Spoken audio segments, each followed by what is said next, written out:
Seneca once said that we suffer more in imagination than in reality, and that's exactly what we're talking about this week on the porch. Hi, I'm Amy Yakowski. I'm here with Rob Hunter and Ciarelli Ramcantrell, and we are Painted Porch Strategies. We're a training and education company who's dedicated to helping individuals and businesses tap into their best skills and their best lives through mindfulness, effective communication, and awesome teams. So thank you for joining us. We are on week 41 of our 52-week journey through a Handbook for New Stoics. And in week 41, they ask us to question our judgments around pain and disease. And really what they're saying here is that so often we believe something is going to be more painful than it really ends up being, or we actually can make the pain worse by how we think about it in our minds. And really what they want us to do is to help minimize our own judgments concerning pain. It's not saying pain doesn't exist. It's not no pain, no gain kind of thing. It's really just helping you find and temper or moderate, to use the term that you like to use here, to moderate the ratio of reality and imagination around pain. So before we get into the meat of the lesson, I wanted to ask both of you, what were your immediate reactions to this lesson? So I love, there's a saying that goes something like, when you worry, you suffer twice. You know, when you worry about something that might happen, you suffer twice for it. So much about what happens in your brain is about just what you assign to it. So when we worry, we panic, we get wrapped up in this. You're right. I think it is worse. So they're really onto something here. Rob, what do you think? My immediate reaction was, ouch. I'm kidding. But it's just something you don't really, I've never thought time thinking about, you know, because I've been fortunate enough where I haven't had broken too many bones, I haven't had too many stitches. So I have not really dealt with a lot of pain in my life, just little minor cuts and bruises, and, you know, as a 42-year-old, lower back pain. But it was interesting to say, oh, okay, I can control how I think about pain. Mm-hmm. Just because the pain's there doesn't mean I have to give into it or I have to constantly think about it.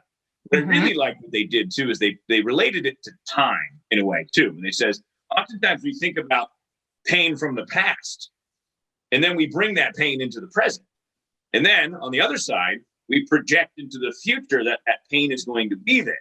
And what do you think will happen if you project into the future? Because the future is a reality that hasn't happened yet. And if you're already projecting and saying that this pain is going to come back, or, oh, if I get older, my back's going to hurt worse, probably going to happen. Mm-hmm. It's kind of a self-fulfilling prophecy in some ways, based on how you think or how you predict, which none of us have the gift of prediction, but how you're going to predict it's going to happen.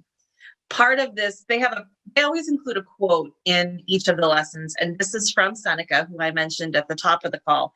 And part of what he talks about here is he says, everything depends on opinion. Ambition, luxury, greed hark back to opinion. It is according to opinion that we suffer. And it kind of goes back to what you said, Ciarelli, that if you worry, you suffer twice. When it comes to how you think about a situation, whether it's physical pain, emotional pain, any variety of pain or worry or angst or anxiety, it's all in the ways, which is ultimately what the Stoics are trying to teach us, is all in how you think about it. You can label it as good. You can label it as bad. You can label it as virtuous. You can label it as a vice, or it can be, as they like to say, an indifferent, especially if it's something that's out of your control. When they talk about the idea of pain, there is real pain. There is, if you cut yourself, or if you, break a bone, there is pain that you are feeling. There's that sensation. But how severe that pain is to you is oftentimes how you are yourself choosing to perceive the situation.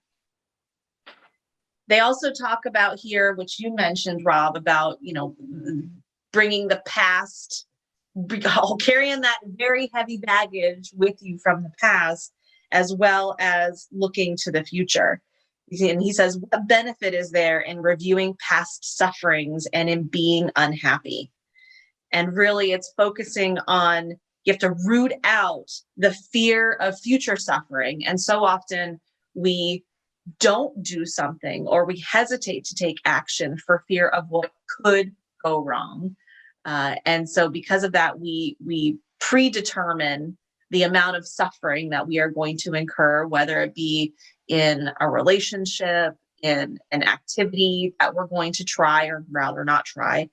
And also the recollection of past suffering, since the latter no longer concerns me and the former concerns me not yet.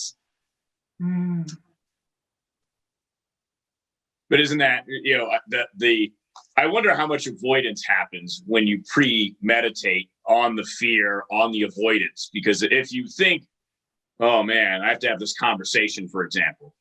Oh man, what's going to happen? Oh, it's going to go this way, or it's going to be horrible, or that person's going to react a certain way. They're going to yell at me. They're going to get defensive. You probably will avoid the conversation.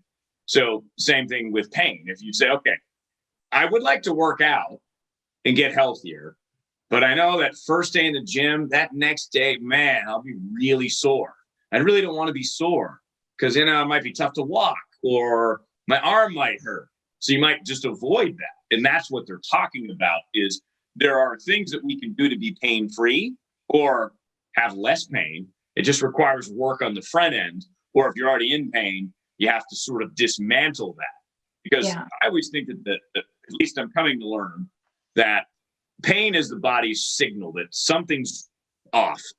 And it's not just because you threw your back out, or you swung a golf club and your back went through. There's something else there that led up to that moment. And it's not just necessarily an injury. A lot of people believe, a lot of phenomenal doctors, there's an emotion trapped in your body. So in trying to avoid that, it still doesn't mean that that emotion is going to escape your body. So avoidance, thinking about the future, thinking about the past, and all those things are probably worse for your body and probably lead more to pain physiologically anyways. Mm-hmm. Yeah. So in other words, don't do it. So I'm going to get kind of yoga on you for a second. So one of my yoga teachers, Dave Oliver, he would say pain is information. And what he meant by this is both physical and emotional pain is information of something you need to bring your awareness to. So for example, if you're pushing yourself to try to get an asana, a pose, and you keep feeling pain in your back, that's information that maybe something is wrong with the pose, maybe something is wrong with your back. You need to listen to that information. I will also say I had a personal experience with emotional pain causing me physical pain. When I first started going to a yoga class, on one side of my body, I could not do a pose. It was almost like my hip was frozen. And I'd been a dancer. I was flexible. Flexibility wasn't the problem. I couldn't figure out why on one side I could hit that warrior two. And on the other side, it was literally like my hip was like steel. And my teacher at the time, who's actually been a teacher of mine for a long time, Jen Ciarelli, she came over to me and she very gently said, stay in this pose, even though it's uncomfortable. And I was like, I want to get out of this pose. And she says, the class is going to move on, but I want you to stay here and whatever happens, happens. And, I stayed there and I started crying my eyes out. There was an emotional block in my body that I had not let go of. And I stayed in that pose, in that uncomfortableness, and I just let the tears come out.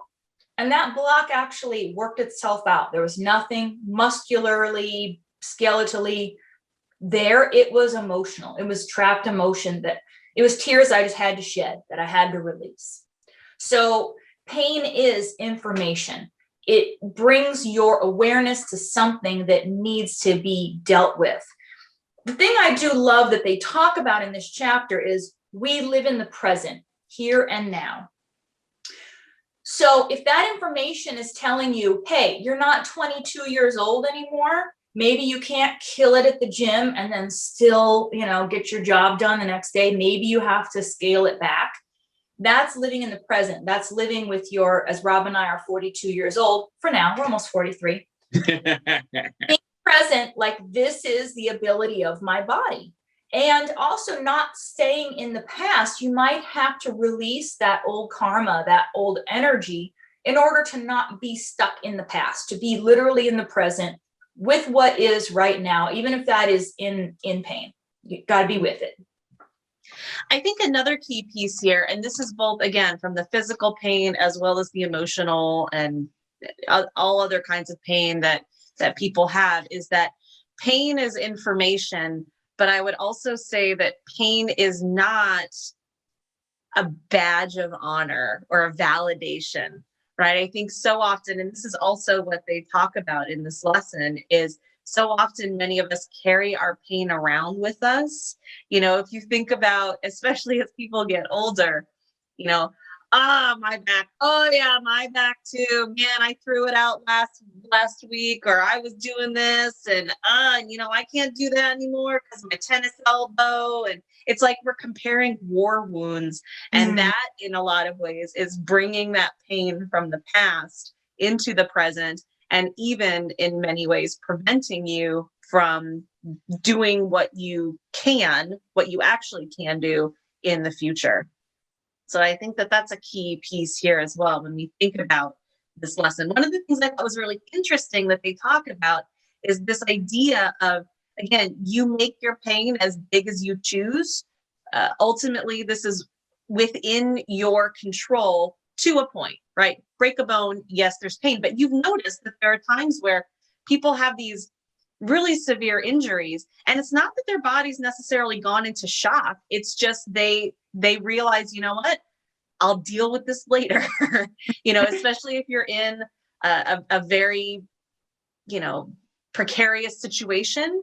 There are people who you see it on movies and things, but I know soldiers probably talk about this too, where they'll, break an ankle, but they keep walking. They walk through it because they know that, what, I can make this as painful as I choose to ultimately, or I can focus on dealing with it when I'm in a safer place to do so.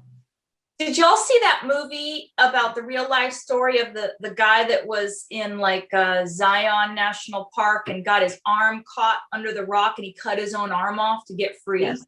Yes. You see that? It was like something number of hours was the name of it. 127, I think. Yeah. There you go. Mm-hmm. His will to survive, he knew that if he just left it there, he would die there, right? Mm-hmm. So his will to survive was stronger than the pain and suffering that was. And it was somehow, whether it's adrenaline, willpower, I don't know, but he was able to do that to get out.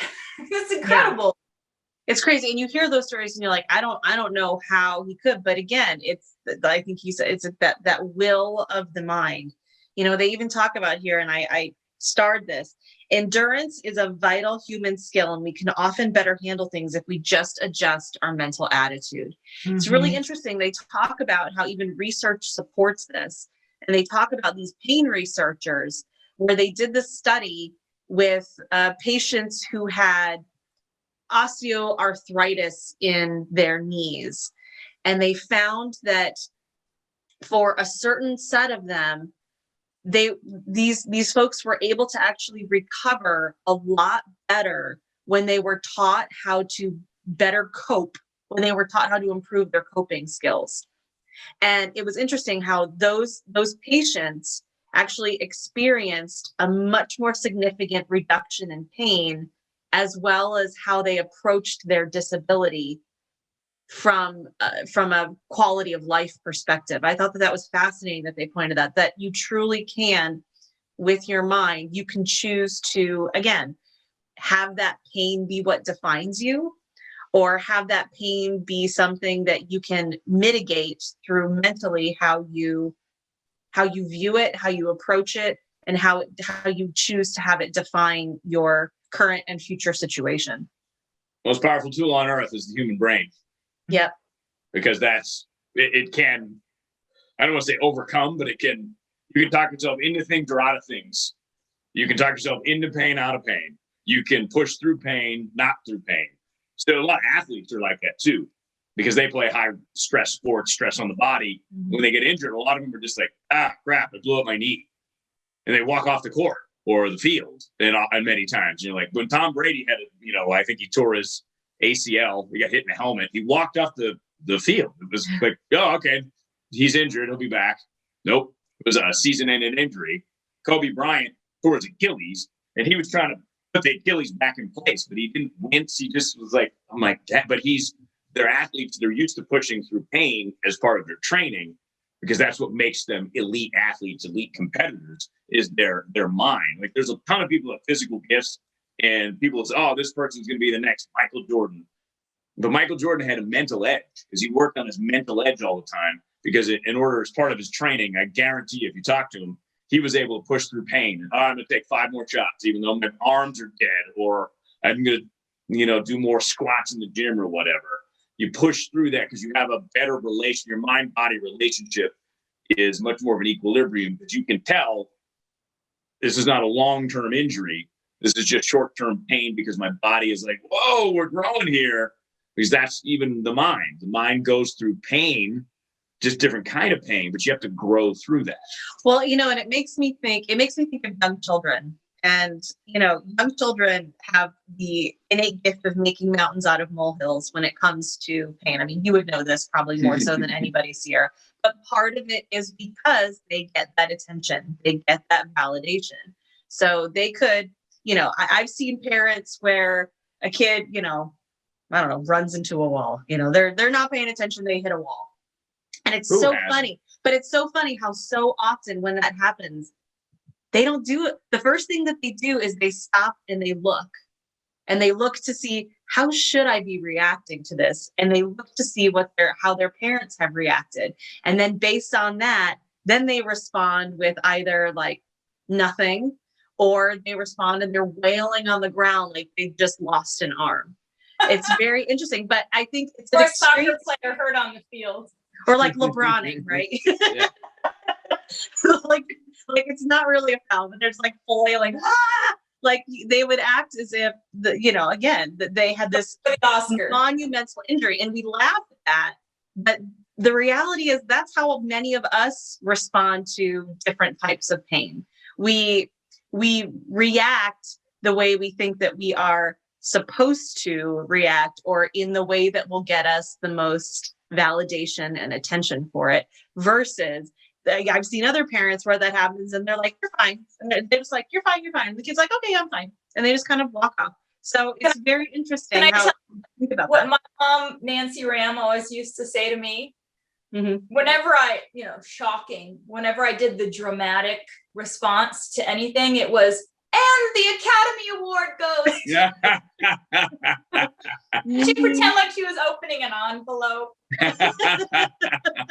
It's like, check. My nickname was Mona. They used to call me Mona. Be like, oh, Mona. Okay. That was my check of being too dramatic. What about you, Rob? Did your parents give you one? I don't know. One doesn't come to hand quickly. So I don't know if I had one. I'm sure I was very dramatic. Although you've been married to me for 20 years. So I'm sure that you were like, okay, here he goes again. I think what Amy does to Rob is Rob. Yeah. Or I get to tone it down. Yep. Well, I'll tell you what we do with Colt too. Is if he's hurt, first we make sure he's not genuinely really hurt. And if he's still kind of making a thing out of it, he's gotten really into watching these like medical shows. So I'll say, oh, do you think we need to amputate? And he's like, nope, fine. Off he goes. Yeah. See, mind body connection right there. Like, nope, I'm good. I like my arm. It feels good. Ready to go. Yeah. But it does go to show you, though, just how far advanced Stoics really were. Because They were what, 4,000 years ago? Science is just catching up to what they were thinking about now. Like, that's the crazy part when I read this book chapter by chapter, and you combine modern science and technology that is now explaining some of these things. I'm like, dang, they were ahead of the game. Yeah. And a lot of it, modern cognitive behavioral therapy, a lot of that is based on these ancient Stoic teachings. In fact, there are some premier modern Stoics who, their real job, their side job is being cognitive behavioral therapists. Which goes to show you how important communication is, because the Stoics knew it, and they couldn't explain the science. So all we've done over the last 4,000 years is try to figure out how to explain how the brain works. That's how important communication is. Yeah. Just want to self-plug for the Master Your Message program available at paintedporchstrategies.com.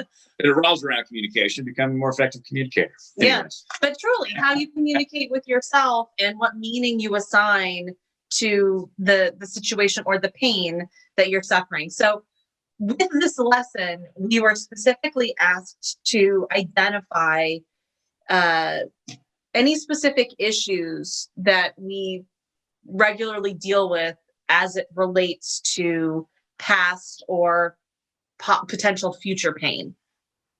And so I want to ask both of you, what were, maybe, did you have any, number one? And if so, what were they?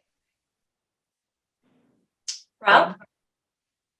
Reframing takes constant practice, and it came down to this, which again is part of Master Your Message. It's a course about communication, but it's really about how you communicate with yourself. The first chapter, the first module is called Mind is Playing Tricks on You, because your mind does play tricks on you. Because your mind wants you to basically stand still and not be any danger at any point in time. So it's constantly working against you, but because it is, doesn't mean it's real. So, okay, like the other day, I was walking and I had some cans in a bag, and I was moving out of someone's way, and the can smashed into my knee. And I immediately went to this lesson because I felt the pain, but I was like, oh, this is temporary pain. Big deal.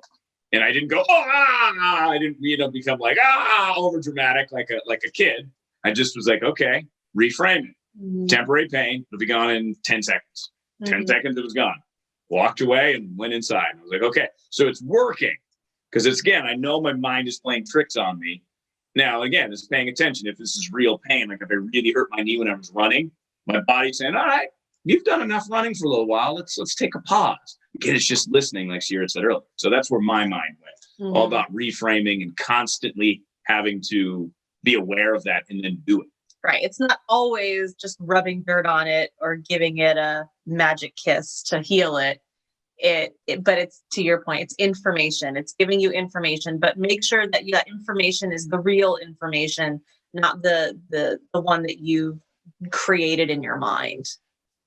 Yeah. How about you, Ciara? Did you have any particular issue that you struggled with? I didn't have so much of a pain or disease immediate issue.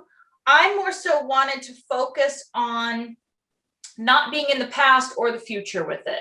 So I knew more about with the staying present.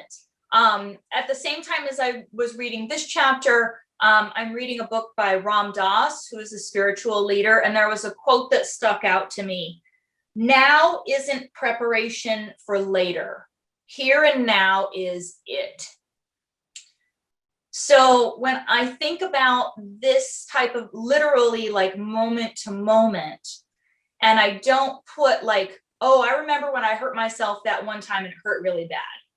Or like my child asked me how bad something hurt. And I remember I compared it. I was like, yeah, that hurt, but it didn't hurt as much as like giving birth to you. Like instead of thinking about a pain from the past or projecting a possible pain for the future, I more so wanted to focus on literally just being in the present with it, and just right now is all that is. And different, pain and disease, it may happen, it may not, and it may be worse, it may be better, it might be just what it is. But just staying in the present moment was kind of my goal for the week. Yeah, I like that. That's great, because I was the same. Thankfully, each of us are relatively healthy individuals, we don't have chronic pain necessarily, or at least a level of chronic pain that debilitates us either physically or mentally, right, or emotionally. So I said, yeah, for me, I don't worry too often about avoiding pain in that regard. I do get overwhelmed, as we all know, from things that I have to do, but that's just more my unrealistic timeline. So I think, to your point, it's really, again, focusing on that present, because what they recommended is, if you do have some sort of pain, whether physical, emotional, disease, etc., they talk about a couple strategies to help mitigate that pain, or how you are amplifying potentially that pain or not. And they say, cut yourself off from complaining about past suffering. So don't compare war wounds, if you will, with other people when it comes to the various pain, whether it's relationship pain or whether it's physical pain. Don't compare yourself, or don't cut off yourself from complaining about past. Also, don't bemoan present suffering. Don't make it bigger than it is. Again, just adding that fuel to the fire. And then also stop yourself from worrying about possible future suffering, because that's not going to be healthy. Exactly to your point, Ciara, focusing on the present and just minimizing that negative judgment that you have, versus giving it a boost of juice and making it more than what it is.